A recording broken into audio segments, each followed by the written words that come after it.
함께 말씀 보겠습니다. 오늘 말씀의 제목은 여호와를 섬기는 가정입니다. 오늘 가정의 달, 특히 마더스데이를 맞이해서 우리가 함께 마음 모아 주님을 예배하고 있습니다. 마더스데이가 되면은 가장 먼저 누가 떠오르죠? 어머니가 떠오릅니다. 그러면 어머니를 떠올리면서 어머니의 어떠한 모습을 우리가 바라볼 수 있습니까? 누구보다 아침 일찍 가장 먼저 일어나서 아침을 준비하시던 그 모습, 또 홀로 모든 집안일을 끝까지 다 마치시고 그 후에야 비로소 하루를 마무리하시는 그 모습, 또 힘들지만 힘들다고 말씀 한마디 하지 않으시고 그저 묵묵히 가정을 지키시던 그러한 모습들이 떠오르지 않으시나요? 우리가 분명히 알 수 있는 것은요, 가정은 절대 저절로 유지가 되지 않는다는 것입니다. 누군가의 분명한 희생이 있어야 하고요, 누군가의 인내가 있어야 하고, 보이지 않는 곳에서 하나님께 드려진 기도가 있어야 그 가정이 올바로 서 있을 수 있습니다. 우리가 평소에 시간이 지나면 다 괜찮아지겠지, 아이들이 크면 나아지겠지, 조금만 지나면 가정도 안정이 되겠지 라고는 얘기하지만 현실은 절대 그렇지 않잖아요. 시간이 흐른다고 해서 가정이 더 좋아진다는 어떠한 보장은 없습니다. 오히려 방향이 없이 흘러간다면 가정은 흔들릴 수밖에 없는 것입니다. 요즘 시대의 가정을 한번 떠올려 보겠습니다. 아침에 일어나면은 부모, 자녀 할 것 없이 바쁘게 각자 준비하고요, 얘기할 시간도 또 식사할 시간도 없이 하루하루 바쁘게 출발합니다.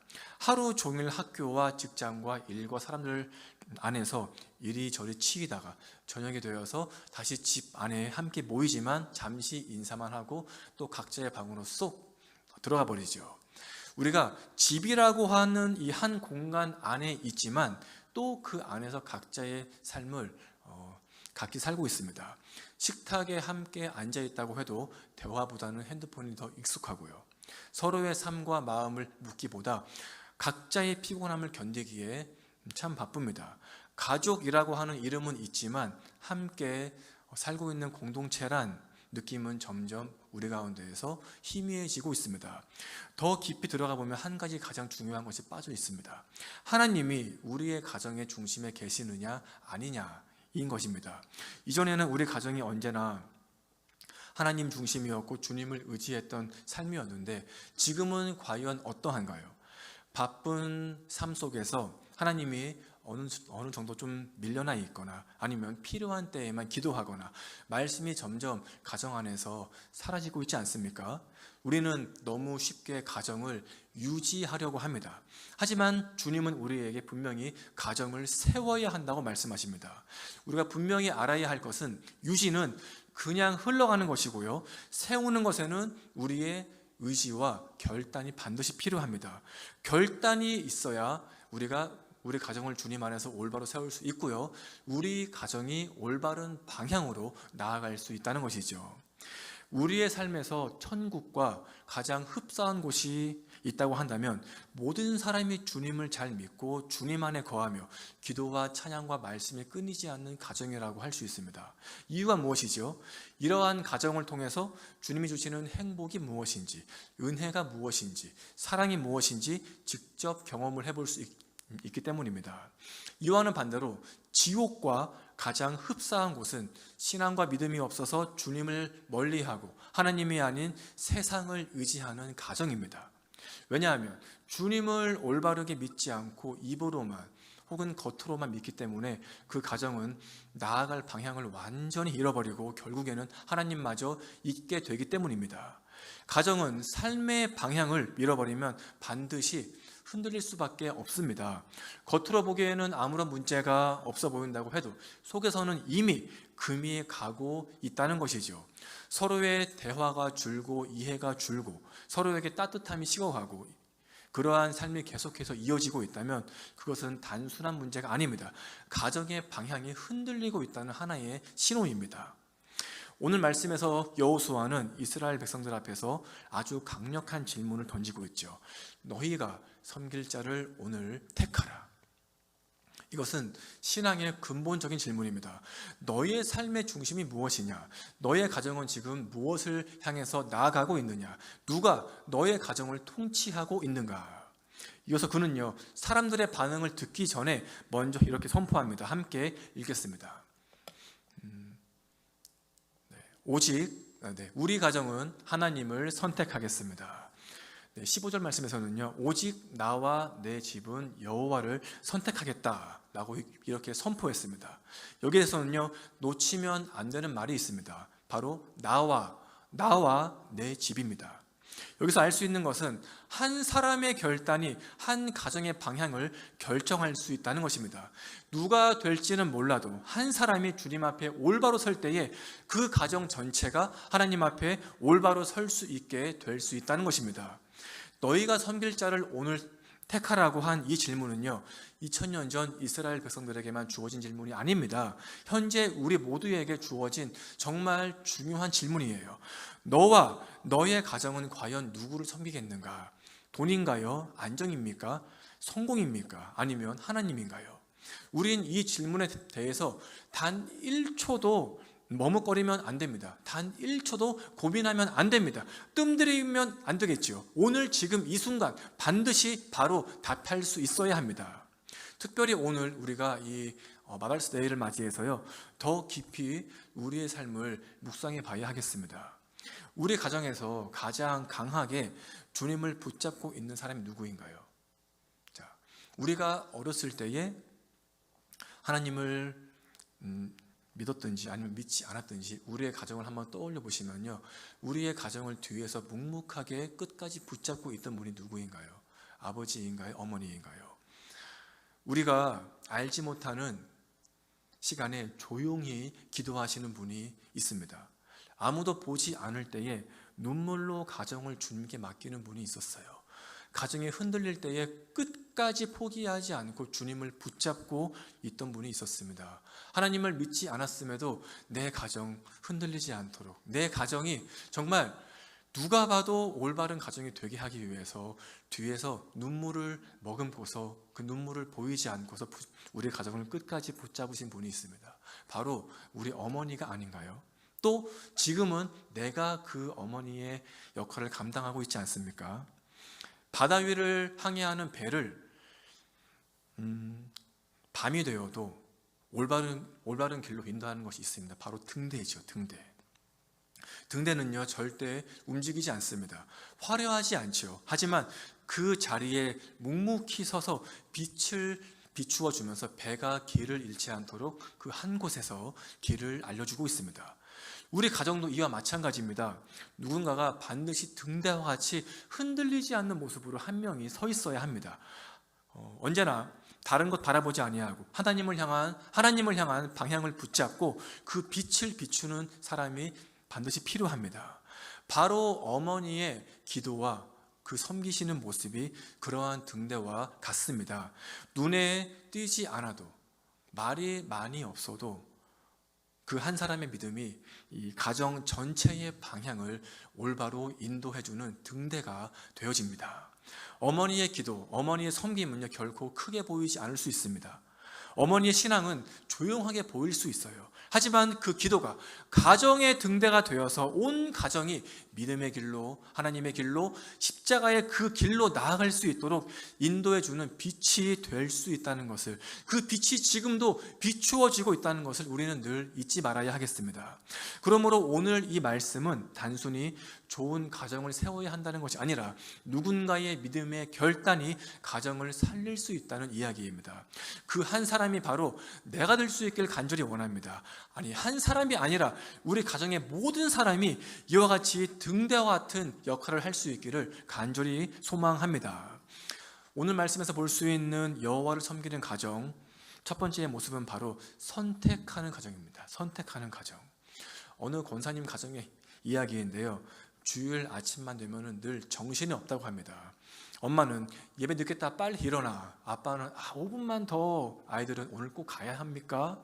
라고 이렇게 매 주일마다 아침마다 전쟁을 하고 겨우겨우 교회에 도착을 한다고 해요. 그런데 참 재미있는 것은 여행을 가서 호텔에서 아침 식사 시간이 되면은 아침 일찍부터 깨우지 않아도 엄마는 화장을 하고 있고요. 깨우지 않아도 아이들이 벌떡벌떡 다 씻고 있고, 아빠는 이미 혼자 먼저 가서 아침을 먹고 있다고 합니다. 대단하죠. 자, 왜 그럴까요? 아무리 힘든 상황이 있다고 해도요, 중요하게 여기는 것이 있으면은 내가 반드시 그것을 선택하고 그 선택에 맞추어서 행동을 하기 때문입니다. 이와 같이 우리 가정의 방향도 결국 무엇을 가장 소중하게 여기느냐에 달려 있다는 것이죠. 예배를 귀하게 여기면 예배를 가장 먼저 선택을 하죠. 하나님보다 편안함이 더 중요하면요, 우리는 하나님이 아닌 편안한 삶을 추구할 수밖에 없다는 것입니다. 오늘 말씀에서 이 여호수아는요, 이스라엘의 온 백성들에게 이렇게 명령합니다. 너희가 섬길 자를 오늘 택하라. 여호수아는 지금 이스라엘 백성들에게 아주 분명하게 얘기합니다. 택하라, 선택해라. 이 말은 우리에게 주어진 어떠한 선택사항이 아닙니다. 반드시 지금 이 순간에 결정해야 한다는 것입니다. 왜냐하면 사람은 누구나 무엇인가를 섬기면서 살기 때문이죠. 온전한 믿음이 있는 사람은 흔히 하나님과 세상을 왔다 갔다 하면서 사는 것도 뭐 괜찮다라고 얘기를 합니다. 하지만 오늘 말씀은 절대 그렇게 얘기하지 않지요. 하나님을 섬기든지 아니면 우상을 섬기든지 둘 중 하나입니다. 결코 중간은 없습니다. 현재 우리 가정은 과연 어떻습니까? 하나님을 믿고 있다고는 얘기는 하지만 실제로 우리의 삶을 움직이는 것은 하나님이 아닌 혹시 다른 것들이 아닌가요? 일반적인 가정을 보면 하나님이 아니라 성공을 중심에 두고 하루하루 살고 있습니다. 좋은 대학에 가는 것, 아니면 좋은 직장을 얻는 것, 잘 먹고 잘 사는 것, 이것이 근데 나쁜 것은 아니잖아요. 하지만 이러한 것들이 가정의 최우선의 목표가 되어진다면 이미 삶과 믿음의 방향이 바뀐 것입니다. 어떤 가정은요, 그저 편안한 삶을 강조합니다. 갈등이 없고 힘들지 않고 그저 무난하게 조용히 하루하루 사는 것이 좋아 보이기 때문에 하나님이 아닌 편한 것을 더 선택을 합니다. 교회에는 오지만 예배가 아닌 교제하는 것을 선택하고요, 기도가 아닌 바쁜 일을 선택을 하고, 신앙이 아닌 현실의 안주함을 더 추구합니다. 이와 같은 환경 외에도요, 하나님보다 더 우선시 되는 것이 우리 주위에 많이 있지 않습니까? 그런데 말씀은 분명하게 얘기합니다. 섬길 자를 오늘 택하라. 내일도 아니고요, 언젠가도 아니에요. 형편이 좋아지면이 아니고 지금 이 순간에 곧바로 결정해야 한다고 얘기합니다. 왜냐하면 우리가 이 결정을 미루는 순간 우리는 이미 하나님이 아닌 다른 것을 섬기고 있는 것이기 때문입니다. 가정은 저절로 하나님 중심이 되지 않습니다. 의식적으로 하나님을 선택하고 결단할 수 있어야 합니다. 예배를 선택해야 하고, 기도를 선택해야 하고, 말씀을 반드시 선택해야 합니다. 바쁜 중에도 예배하는 것, 피곤함에도 기도하는 것, 이 땅의 화려함이 아닌 하나님이 기뻐하시는 길, 주님의 그 길로 나아가는 것, 이 모든 것이 여호와를 섬기는 가정의 출발점인 것입니다. 우리가 기억해야 할 것은 가정이 나아갈 방향은요, 한 번의 큰 결정보다 매일마다 이루어지고 있는 작은 선택으로 만들어진다는 것입니다. 예배와 기도와 말씀과 은혜와 사랑과 감사를 선택하는 것, 이러한 작은 선택들이 쌓이고 쌓여서 결국 우리는 여호와를 섬길 수 있는 가정이 될 수 있다는 것입니다. 오늘 이 시간에 우리가 함께 고백할 수 있기를 바랍니다. 우리 가정은 하나님을 선택하겠습니다. 시작. 우리 가정은 하나님을 선택하겠습니다. 아멘. 이 고백이 단순한 우리의 입술의 고백이 아니라 우리의 모든 삶의 선택이 될 수 있기를 간절히 소망합니다. 이어서 말씀이 강조하는 여호와를 섬기는 가정 두 번째는 바로 보여주는 가정입니다. 여호수아의 모습을 한 번 더 볼까요? 오직 나와 내 집은 여호와를 섬기겠다. 여기에는 단순한 결심 이상의 의미가 담겨져 있습니다. 마음속의 다짐이 아니었어요. 온 이스라엘을 향한 여호수아의 선포였습니다. 즉 여호수아는요 이렇게 얘기하고 있습니다. 나는 하나님만 섬기겠다. 우리 가정은 하나님을 섬기는 모습을 너희에게 보여주겠다. 이처럼 우리의 이 믿음은요 말이 아닌 삶으로 반드시 보여져야 합니다. 특히 가정 안에서 더 신경을 써야 해요. 부모가 아무리 하나님을 믿어야 한다, 기도해야 한다, 예배가 중요하다고 얘기한다고 해도요 부모의 삶이 그렇지 못하다면요 보여주지 못한다면은 그 말에는 아무런 능력이 없는 것입니다. 자녀는 부모의 말을 배우는 것이 아니죠. 부모의 삶을 배웁니다. 그래서 우리 아이들은요 부모를 보면서 신앙적인 삶을 살기도 하지만 또 어떤 아이들은 부모를 보면서 신앙에서 점점 멀어지는 삶을 살기도 합니다. 이유가 무엇인가요? 우리에게 있는 화려한 말과 대비하여서 보여지는 삶에 큰 갭이 있기 때문입니다. 짜증내는 모습, 용서하지 못하는 모습, 이러한 모습들 우리가 교회에서는 충분히 숨길 수 있어요. 교회에서는요 우리가 믿음이 좋은 모습만 보여줄 수 있습니다. 사람들 앞에서는요 신앙적인 말만 할 수 있어요. 웃기만 할 수 있습니다. 하지만 우리가 집에서는요 그러한 모습을 숨길 수가 없습니다. 왜냐하면 가정은 가장 가까이에서 서로의 진짜 모습을 볼 수 있는 곳이기 때문입니다. 우리가 화내거나 용서하지 못하는 모습, 하나님과 멀리 있는 이러한 모습들이 가정에서는요 솔직하게 다 보여지게 됩니다. 부모가 그러한 모습을 보이면 누가 그러한 모습을 보지요? 바로 우리 아이들이 보잖아요. 그러므로 우리는 밖이 아닌 가정에서 더 신앙적으로 살기 위해서 힘써야 한다는 것입니다. 우리는 지금 과연 아버지로서 가정에서 어떠한 모습을 보여주고 있습니까? 우리는 지금 어머니로서 가정 안에서 어떠한 모습을 보여주고 있나요? 우리는 지금 부모로서 가정 안에서 어떠한 모습을 보여주고 있습니까? 하나님을 고백하기는 하지만 하나님이 아닌 세상을 의지하자라고 합니까? 아니면 하나님을 믿는 모습을 잘 보여주면서 우리가 함께 하나님을 섬기는 가정이 되자라고 얘기하고 있습니까? 우리가 잊지 말아야 할 것은요 여호와를 섬기는 가정이 되기 위해서는 설명하는 가정이 아니라 보여주는 가정이 반드시 되어야 한다는 것입니다. 예배해야 한다고 하기 전에 먼저 예배하시기 바랍니다. 용서해야 한다고 하기 전에 먼저 용서할 수 있어야 합니다. 기도해야 한다고 하기 전에 먼저 기도할 수 있어야 합니다. 사랑하라고 얘기하기 전에 먼저 우리가 우리 가정을 사랑하는 이 모습을 보여줄 수 있어야 합니다. 왜냐하면 우리 아이들은 이렇게 부모의 보여주는 모습을 기억하기 때문입니다. 한 아이가 밤에 잠에서 깼는데요 거실에 불이 켜 있었습니다. 그래서 거실로 조용히 나가보니 엄마가 식탁 의자에 앉아서 이렇게 손을 올리고 이렇게 움직이는 모습을 봤다고 합니다.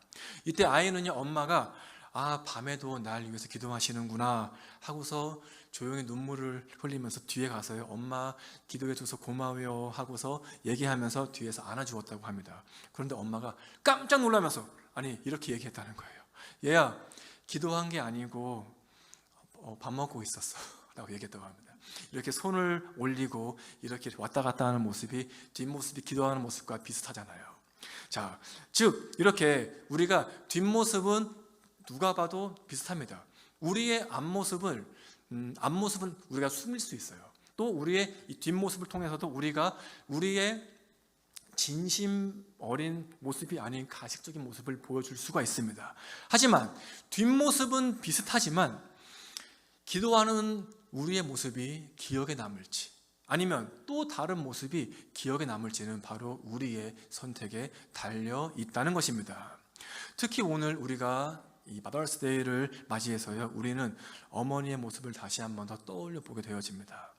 앞에서 얘기했던 것처럼 조용히 하지만 최선을 다해서 믿음을 지키고 힘들 때에도 하나님을 원망하지 않고 더욱 주님을 붙잡고 기도했던 그 모습이 자녀의 마음속 깊은 곳에 더 나아가 가정의 중심에 깊이 남아있게 되어집니다.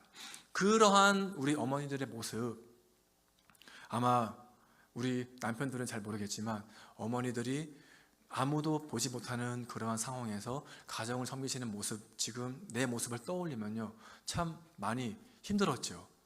어떻게 보면 참 불쌍하다, 참 고생한다 라는 생각이 참 많이 듭니다. 이렇게 어머니들의 그러한 모습들이 지금 당장은요 잘 몰라 보여요. 또한 어떠한 반응이 없는 것처럼 보이기도 합니다. 하지만 시간이 지나면 지날수록 끝까지 신앙을 지켜왔던 어머니들의 그 모습이 반드시 우리 가정에서 떠오르게 될 것입니다. 우리 엄마는 늘 기도했었지. 내 아내는 하나님밖에 몰랐었지. 우리 와이프가 없었다면, 우리 애들 엄마가 없었다면 우리 가정은 지금 어떻게 되었을까? 이 한마디에 아마도 지금까지 쌓여져 왔었던 그 피곤함과 아픔들이 다 싹 녹아지지 않을까요? 이와 같은 어머니의 기도의 능력은, 이와 같은 어머니의 믿음의 능력은요, 자녀가 또 가정이 하나님께로 다시 돌아올 수 있도록 하는 가장 큰 능력이 되어질 것입니다. 여호수아는 결코 말만 하지 않았습니다. 삶으로 그 믿음을 보여주었습니다. 그래서 나와 내 집이라고 선포할 수 있던 것이었습니다. 우리 또한 이러한 고백을 할 수 있길 간절히 원합니다. 반드시 해야 합니다. 하지만 그 고백은 결코 우리의 입술의 고백으로만 끝나면 안 됩니다. 우리의 삶이 반드시 그 고백을 하나씩 하나씩 실천해 나아가야 합니다. 내가 먼저, 우리 가정이 먼저 그 고백을 할 수 있길 간절히 소망합니다. 이 땅에 결코 완벽한 부모는 없습니다. 완벽한 가정도 없습니다. 하지만 주님을 향하여서 나아가는 방향이 분명한 가정은 분명히 있습니다. 넘어질 때에도 다시 주님께로 돌아갈 수 있는 가정, 부족하지만 끝까지 주님을 붙잡고 나아가는 가정, 그 가정이 바로 우리 가정, 여호와를 섬기는 가정이 되어야 할 줄로 믿습니다. 우리가 오늘 이 말씀을 함께 마무리하면서요, 고백했으면 좋겠습니다. 한 번 더 할까요? 오직 나와 내 집은 여호와를 섬기겠노라. 시작. 오직 나와 내 집은 여호와를 섬기겠노라. 아멘. 이 고백이 오늘 이 시간에 우리의 말로만 하는 고백이 되지 않길 간절히 원합니다. 오늘 이후에, 지금 이 시간 이후에 우리의 삶 가운데에서, 우리의 가정 속에서 매일의 선택과 또한 모습으로 보여질 수 있는 믿음의 고백이 될 수 있기를 간절히 소망합니다. 오늘 이 시간에 다시 한 번 더 하나님을 향하여서 방향을 정하고 다시 주님을 붙잡을 수 있는 우리 가정이 될 수 있기를 간절히 기도하길 원합니다. 그리고 그 출발점이 나 자신이 되어야 하겠습니다. 우리 어머니가 되어야 하겠습니다. 내가 먼저 선택하고, 내가 먼저 보여주고, 내가 먼저 기도하는 사람이 되어서요, 우리 가정이 진심으로 주님을 섬기는 가정이 될 수 있기를 주님의 이름으로 간절히 축복합니다.